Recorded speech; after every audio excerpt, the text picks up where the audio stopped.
Hai, saya Amin dan tim Business Studio akan menceritakan tentang suatu kes pembunuhan melibatkan usahawan Malaysia. Jom kita berkenalan dengan tim ahli Business Studio. Hai. Hai. Hai. Hai. Hai.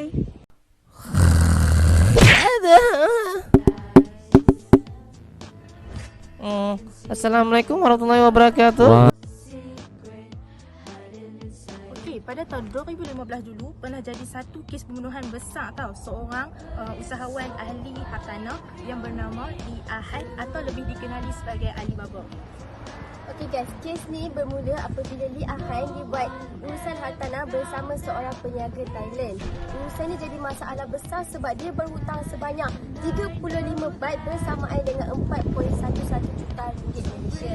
Tapi sebenarnya bukannya dia berhutang, dia dah bayar tapi menggunakan cek tenda. So tanpa disedar, masalah ni berlangsung selama 6 bulan. Okey, pada satu hari ini, usahawan Lee Ahad pergi lapangan terbang Hatnya Thailand sebab ada urus niaga dekat sana.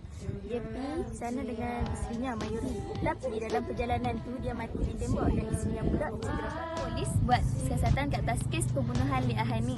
Pihak polis juga dapat bukti melalui rakaman CCTV yang berada berdekatan dengan kawasan pembunuhan Lee Ahad. Pihak polis juga dapat tahu bahawa Lee Ahad ni dia terlibat dengan urusan jual beli tanah di Danau yang melibatkan ahli perniagaan di Malaysia.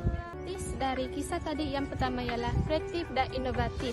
Masyarakat haruslah mempunyai aspek kreatif dan inovatif dari segi merancang strategi perniagaan supaya dapat menghasilkan idea dan konsep baharu. Masyarakat yang inovatif adalah masyarakat yang sentiasa ingin memperkembangkan kejayaannya. Masyarakat itu boleh berjaya jika mereka bersikap serius dalam memperkembangkan kejayaannya, misalnya dari segi pemasaran. Contoh masyarakat yang berjaya ialah Datuk Dr. Seri Hasjah Hasmiza Othman yang dipanggil Datuk Seri Bida. Beliau telah berjaya kerana periklanan terawal yang dibuat oleh beliau telah membuahkan hasil positif. Okey, yang kedua, mempunyai ilmu kemahiran dalam bidang perniagaan, yang mana masyarakat perlu mempunyai ilmu kemahiran dalam bidang perniagaan mereka sendiri. Hafiz Mahmad dan juga Syafiqah Aina merupakan usahawan kosmetik yang terkenal dengan produk mereka yang Hafiz Mahmad dan juga Syafiqah Aina selalu membuat sharing session dengan customer, agent, dropship dan master mereka untuk menjaga dan menambah keyakinan mereka. Rosrol atau nama panggilannya Adil mempunyai bakat tersendiri memikul tanggungjawab yang besar. Dia sangat lincah memanjat pokok. Dia kata, ada masalah. Kita cuma menyelesaikan masalah. Bila buat copywriting, buat caption, based on you punya mood, bukan based on gambar. Betul? Seterusnya, tips nombor 3, berani mengambil risiko. Dalam sesebuah perniagaan, para usahawan haruslah berani mengambil risiko kerana sesebuah perniagaan itu akan mendapat keuntungan jika risiko itu berjaya diambil, manakala akan mendapat kerugian jika risiko itu gagal. Menjadi usahawan berjaya iaitu peka terhadap urus niaga dengan mengambil tahu jalan kewangan, aktiviti kewangan dalam syarikat kita. Macam syarikat-syarikat yang dah besar, diorang dah sediakan accountant untuk handle bahagian kewangan syarikat diorang. Tapi bagi usahawan yang sederhana dan usahawan yang kecil, kita wajib ambil tahu tentang keluar masuk wang syarikat kita untuk mengelakkan daripada kerugian maupun penipuan dalam syarikat itu kan. Okey, dekat sini kita boleh hindarkan syarikat kita daripada berhutang dengan syarikat lain. Bila kita rekodkan aktiviti keluar masuk wang dalam syarikat kita, sama ada dalam buku maupun fail tertentu, kita dapat lihat dari segi untung bersih, untung kasar kan, kita punya rekod jualan. Jadi kita dapat mengawal aktiviti keluar masuk wang tu. Okey, sebagai contoh usahawan yang berjaya yang menggunakan kaedah ni adalah Ali Hassan, seorang pengasas butik sukan yang terkenal dekat Malaysia iaitu butik Ali Hassan. Ali Hassan ni dia first time buka dia punya butik tu dekat Johor Bahru.